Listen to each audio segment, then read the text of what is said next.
what's up? Your girl G here. Welcome back to my channel. Y'all, we have a new franchise. Welcome to Bravo. Real Housewives of Salt Lake City. We are going to get into this new season. From the episode to the interviews, everything that has been talked about with this new group of ladies. It all started with Mary. Oh, Mary, Miss Contrary. We got to get into how the fact that you marrying your granddaddy. That's a little weird. Obviously, Mormons are known to have a little incestuous stuff going on, so it's not that like just out of the blue crazy. But if you told me I had to marry my granddaddy, step granddaddy, whatever it is, I don't know if I could do that. But she did it because her grandmother put it in the will. We'll get into all that story when we talk about other ladies. But nonetheless, you guys, we have a new show to add to the roster.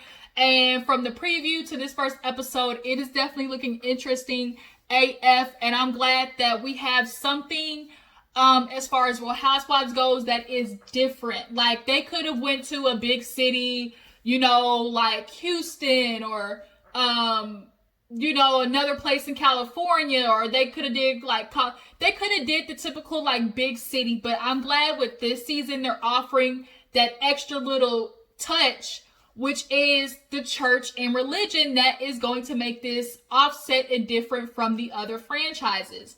We need to talk about the battle of religion and living life, and how people who are in that culture, you can do both. You can be a religious person and not follow all the goddamn rules and still be a good person. You can still, you know, drink but go to church on Sunday, like those things. And the Mormon religion is super strict. I knew a girl who was Mormon. Every morning she had to go to before school, like the 5 o'clock sermons in the morning. And she asked me to go one time. I was like, this was before I knew what Mormonism was. Like, she was like, you can go with me. She's like, we got to be there at 5. I said, I'll see you at school, bitch. I'll see you at school. Because I'm not going to wake up 5 o'clock in the morning. And I got basketball practice at 7. Like, it ain't happening, honey. I'm sorry. I love you from a distance. Okay? But a lot of people didn't know that Mormonism didn't allow black people until like the 70s, which was like last week. So, yeah, we can't fuck with the Mormons, okay? But nonetheless, you guys, let's go ahead and get into this first episode because it was quite interesting, okay? So, actually, before we get into the episode, let's talk about the taglines. Y'all, I'm sorry, but these taglines are probably the worst taglines that we've had. You can tell that this is their first season. Like, they were trying to come up with something. The only two good ones to me were, I think it's Meredith hers was like, this rose isn't afraid of a little prick. Like, I thought that was catchy. And then the other one was like, jealousy is a disease, to which I say, get well soon. Now, that was a good one. But the other ones, So, yeah, let's go ahead and get to the episode. So, we open up with Miss Jen Shaw. She is going to be the fashionable one of the group. I mean, there are all the ladies are pretty fashionable, but Jen definitely is going to be over the top. She is introduced. You can tell she had a little work done. She got a little nip tuck, a little plump here and there, and she married to a straight up nooker. She has a black husband and black sons. She's kind of like coming downstairs. Her husband's cooking before he's got to go off to practice because he's a coach at Utah. And they got money because they don't live in no house. They live in a chalet, honey, a chalet. Get it right. Real bougie base. And when she said, oh, the Shaw Chalet, immediately I thought of Sheree. Because what did she call her? Chateau Sheree? Like, it just immediately makes me think of that. But at least we know Miss Jen Shaw can afford her chalet. Chateau Sheree, on the other hand, I feel like that hoe about to be up on the market in T-minus 2-3 months, especially after this quarantine. Cause Miss Sheree, we don't know how you getting that money with that $10,000, 10,000 square foot basement you got, and you married to a jailbird. So how you affording this Chateau Sheree, honey? Trying to keep up with the Joneses, your ass gonna be broke again, cause we ain't getting them She by Sheree joggers. Actually, no, I think she did release them. But even if she did, ain't nobody buying them hoes. Now that you finally got them out in spring, fall, March, January. But let me get off of Sheree. But yeah, so we have Jen. She is Tongan, Hawaiian, Chinese. To the Mormon people, she black. She black. And that's how they see her because she got a little tint to her. And she kind of, talks about how it was for her growing up. She moved there, was Mormon, and she was going to have her husband convert to Mormonism. But he was like, you do know they didn't accept black people to the 70s, right? And so she was like, oh my God, like, I can't do that. I'm married to a black man. I got black kids. Like, I got to convert. So it was assalamu alaikum, bitches. She converted over to Muslim. And she was kind of joking with her sons about, girls and don't kiss them because you're going to get the clap and all this type of stuff like that. So far in the beginning, I liked Jen. But as the episode went on, I was kind of like, I might have to take Jen in doses. So next we meet Heather. Heather is the one that's like real bloodline Mormon, okay? Like I think her great uncle or granddad was like a henchman for like the #1 Mormon dude or whatever. It was a lot. Hold on, y'all. This goddamn piece of hair is bothering me back here to my little brush here. Alrighty, so we are back talking about Heather. Heather is the next housewife. So yeah, like I was saying, she has a long bloodline of Mormonism, okay? She eventually was married to a billionaire, has a whole, bloodline of money, but got divorced, and she ended up going off and starting her own empire. Mormons believe there is a such thing as perfection, and you can reach it, I really think they're low-key like them crazy people, the Scientologists, who feel like you can achieve, perfect if you do all these things, and perfection, the higher you are to perfection, the higher you are to God type stuff, or whoever they believe in. And she's like, shoot, well, with that being said, I'm gonna start a business with nip tuck, Botox, all the type of facial stuff, that you can think of. I laughed when they showed that 15-minute Botox parking. I said, 15-minute Botox? They treating this like it's a goddamn fast food restaurant. Like, come in, get your Botox, leave. Like, what the hell? But Heather has 3 daughters from her previous marriage, and she's talking about how in Mormonism, like, she couldn't really vibe with it because all these things that, Mormons don't do, she likes, aka black folks, aka homosexuals. She likes rap music, like all those things that Mormon people, feel are sins. So when she said that though, she's like, oh, I like homosexuals. I like black men. I said, oh, Heather, you might be gonna have to keep an eye on you, bitch. There's a lot more to Heather than, meets the eye. But Heather and Jen are really good friends because if you can't tell, Jen obviously goes to Heather to get them lips plumped up. And then I think also she does like Botox in her armpits to keep from sweating. It's like, I think that's a thing. Like you get Botox to keep from sweating. So, Jen has her daughters come in, they're doing facials and stuff. And then we end up meeting Meredith next. Meredith, her son was the breakout star of this episode, Brooks. She has a gay son who's off from college this semester. I think she has a daughter, if I'm not mistaken. But Brooks is home. It's her and her husband. Is it Seth? Is her husband? But nonetheless, Meredith is from Chicago. I think she's from Chicago. That's the one that moved from Chicago. But she moved there. It was like Jewish or something like that. And then converted. And they all went out on a hike. And her son was just killing me because he's like, how long are we walking? She's like, we haven't been walking yet. He's like, but I need to know how long though.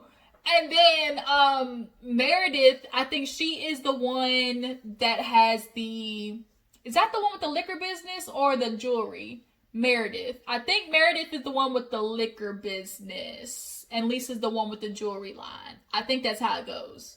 Or vice versa. Either way. One has a liquor business and one has the jewelry. I think Meredith is the one with the liquor business. So,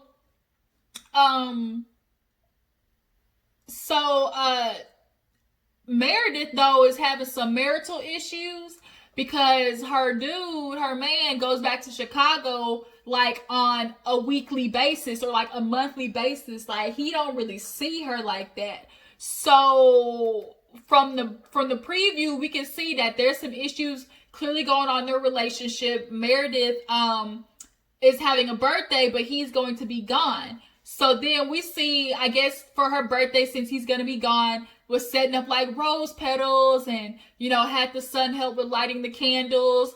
He didn't even know who Prince was. Like, that was so hilarious. Like, her son definitely is going to be a fan favorite. But Meredith comes home, sees all the rose petals, the rose coffin on the table. She appreciates it, but she's like, I really would have want my husband to be here. And their marriage is on the rocks, clearly. And then he was talking about in the confessional, like, oh, you know, I work a lot. I'm completely overworked and undersexed. And she was like, rude. He was like, I thought we were supposed to tell the truth. So when he did that, like, you could tell she got his ass after them cameras left, because you trying to make her look bad. She trying to give a good first impression, and her first impression should not include the fact that she ain't hopping on the dick and doing a full split for her husband when he at home. And if you ain't giving it to your husband, who else you giving it to? Because from the preview, he said you wouldn't let me see your phone. So it's like, Miss Meredith, trouble in paradise. So moving on from Meredith, we have Lisa. They are very similar in looks, but Lisa is a lot more bougie, high classe. She definitely is snooty patootie. I think she's the one with the jewelry line. You know, people like Charlize Theron, Rihanna. She said the list goes on and on. She does like fancy jewelry. So Lisa has 2 sons that we saw from in the car. Her husband, they were in that car and going through the drive-thru. She's like, yeah, I'm not like most Mormons. I don't cook. They was going through Taco Bell, Wendy's. They went to like 3 different restaurants, fast food places, eating a cheesy gordita crunch. Shoot, Taco Bell do sound good right now. Do y'all get the chalupa? I love a good Baja chalupa or the nacho cheese chalupa. And then the Mexican pizza. I'm mad they took that whole off the freaking menu. But then also that spicy crunchy taco is on point too. Ooh, I'm gonna have to go get me some Taco Bell after this. Or maybe some Wingstop. Ooh, I'm hungry. That's why I'm sitting here thinking of food. So yeah, Lisa, she's kind of the who's who. A lot of people gotta go through her. If you want to go to Sundance, you kiss the Lisa ring. And she's like, I don't care that people, you know. Oh no, Lisa's the one with the alcohol business, because she was like, the only thing that matters is that I don't care that they don't care. Like, she was like, the Mormons don't drink. So the fact that she has a tequila business, to like 3 lines of tequila and then doing a vodka, like, obviously they're looking at her like, huh? So after Lisa, we meet Miss Whitney, y'all. Miss Whitney. I like Whitney, y'all. I really do. But her story is messy AF. So Whitney, we get to meet her through her vow renewal. So she's coming downstairs. Whitney's a little young, blonde hair, cute girl. Makeup was on point. We see her husband. Her husband is 18 years her senior. Okay? That's weird. 18 years is a long ass time. But let me tell you how these hoes met. A hot office romance, basically like the movies. I got a husband. He got a wife. Obviously, shit at home ain't great. So they having sex on top of the office desk when hours are over. And I guess they finally decided to get with each other, divorce their spouses, get with each other. And obviously having an affair, and especially in the Mormon culture, them hoes got excommunicated from. So they got excommunicated from family for years until they finally came around. They've been together 10 years now, have 2 kids. And, you know, people are finally starting to accept it, because the way it started was messy. A lot of Mormons be cheating on each other. It's just that they keep that shit private. But the fact that they went out there, got married to each other, like, that was a whole lot of. But the fact that they lasted 10 years, like, proves to people, like, you know, yeah, we might have did it the wrong way, but, like, it's true love. And there was actually a scene where the cousin was on the stairs and was like, you know, I want to say sorry. You know, I never thought you would have been here 10 years later. You know, y'all really are making it. And I just want to, you know, say, you know, I'm here for you and I support y'all. So she went from changing out of that dress into a regular ass outfit and started shaking that thing on the stripper pole downstairs in the basement. Like, I really like Whitney. I really do. Even though that hoe is a little mistress, she a little Jezebel, I still like her though. So after Whitney, we gotta meet Mary. So actually, speaking of, Whitney and Mary go out to have lunch or drinks, and we get introduced to Mary, the girl who's marrying her step granddaddy, because I guess the grandma was like, oh, I know y'all take care of him. But honestly, the grandma was trying to keep that fortune in the family. That's what it was. He older, so he should pass away before Mary. So at least if that nigga died, the money gonna go to Mary, you know? I think grandma was like, I'd be damned if I died, my husband gets some other bitch, and then she reap the benefits of, you know, my fortune. I think grandma was like, that shit ain't happening on my watch. So one of my granddaughters gonna have to take one for the team, and that's what Mary did. Do they have a kid together? I thought I saw they had a kid together. I can't remember. But if they do, that's nasty. Like, ugh.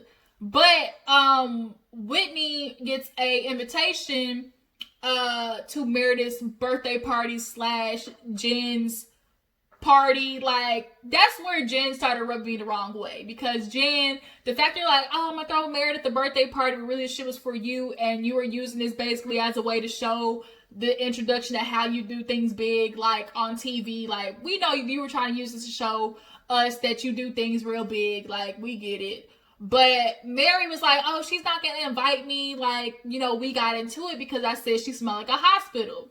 Mary has these things with hospital. I guess she had a traumatic thing. She almost died because she was getting her sweat glands taken out, and it caused a big to-do because she said Jen smelled like the hospital. So it's like, well, dang, like, that is kind of a weird thing to say to somebody. But in turn, Meredith put Mary on the list, so Jen had to invite her. So Jen actually was talking to Meredith and Lisa, and we all know Heather is friends with Jen, and Heather said that she knows Lisa from college. Well, when she sat down and was talking to Lisa about it, Lisa was like, I don't know her. Like, real Mariah Carey based. And Jen was like, that's not what Heather said. Heather said, like, y'all knew each other, y'all was cool. And Lisa was like, no, I heard she was like the good time girl in college, like, ooh, like, lift her shirt up. And Jen was like, you know, she ran back to Heather, let you tell it, okay? Jen ran back real fast, run to go tell it on the mountain. Speaking of mountains, Utah is gorgeous. Like, I would love to wake up and just see, like, mountains like that. It was so beautiful. But, now that Lisa's playing the I don't know her, when Jen goes back to tell Heather, like, she was saying, like, you was the good time girl, like, she don't know you. Heather's feeling some type of way because she always feels like Lisa thinks she's better than everybody. And you can get that vibe from Lisa. You can definitely tell Lisa, like, has evolved into the it girl. She's giving me real, like, if you aren't in the upper echelon, like, you're not going to get any of my time. So Heather's like, you ain't going to say that because I was not the good time girl. I wish I was out there hoeing and spread my legs and, you know, trying drugs for the first time and going to parties and stuff like that, because everybody knows college is when you're supposed to get that wild out at your system, and Heather didn't do it because she signed a code of conduct, and she was a virgin when she got married anyways. So she took real offense to that. I would too. Don't be having me out here looking like I was some hoe in college when I wasn't. And if I was, bitch, that wasn't your business to tell. So it's the day of the party. Jen at the Shaw Chalet, and everybody's arriving. Meredith gets there, and her dress was gorgeous. I love the big feather sleeves. But when she gets there, Why the freak did the wall say Shaw Chalet? I thought this was Meredith's birthday party, Jen. Like, that's the shit that was like, Like, don't say you doing something for me and it really ain't for me. Like, that's what bothered me.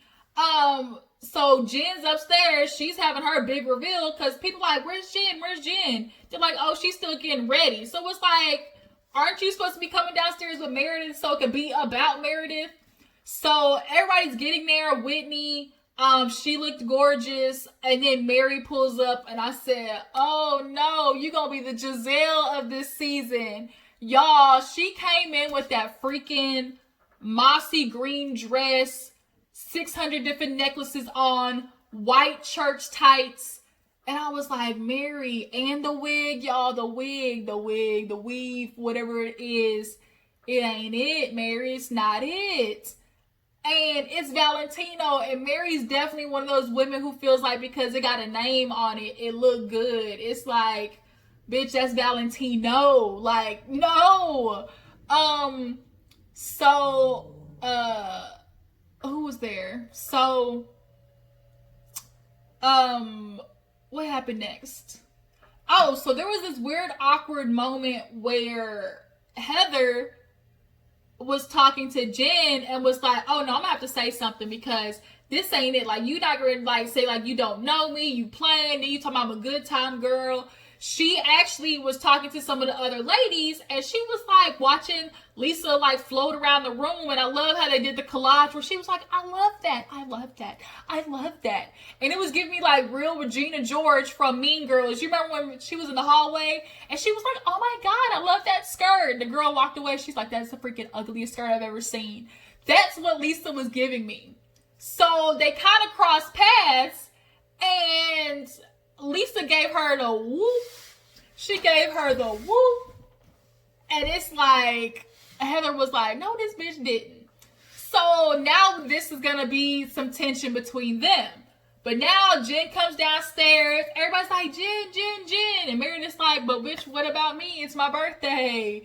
And so now she comes out with the Tongan dancers, and the producers are like, what does that got to do with Meredith? And she's like, it ain't got nothing to do with Meredith. So it's just like, I wish you would actually like done something for her birthday, bitch. But okay, Jen, we see what type of hoe you gonna be.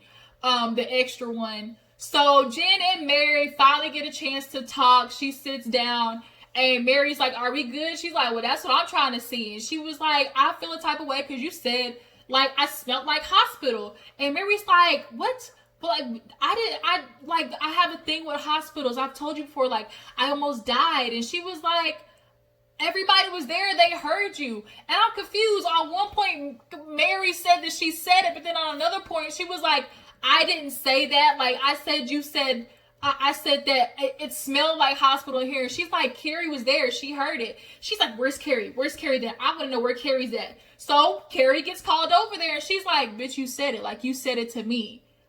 Yeah, of course I did say it. Of course, yeah, I said she smelled like hospital and you did too. So it's like, well, bitch, like, what is it? Like, what you mad? If you said it, then apologize because you hurt your friend's feelings. So then she tried to dismiss Carrie and be like, what are you even over here for? This has nothing to do with you.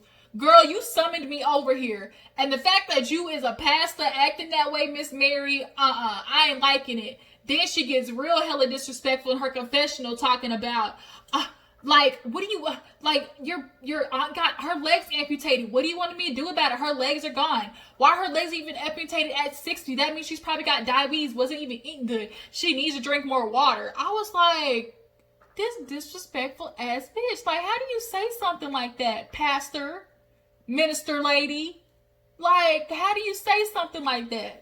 So then she, like, reverts from, oh yeah, I said it, to, I didn't say it. Like, she kept like, which one is it? So then she tried to dismiss Carrie and then told Jen, like, well, you know, this is how I feel. Like, I just went through so much, and your aunt, like, you came from the hospital. Like, what do you want me to do? And so Jen gets up pissed off, like, why you gonna disrespect me and my family like that?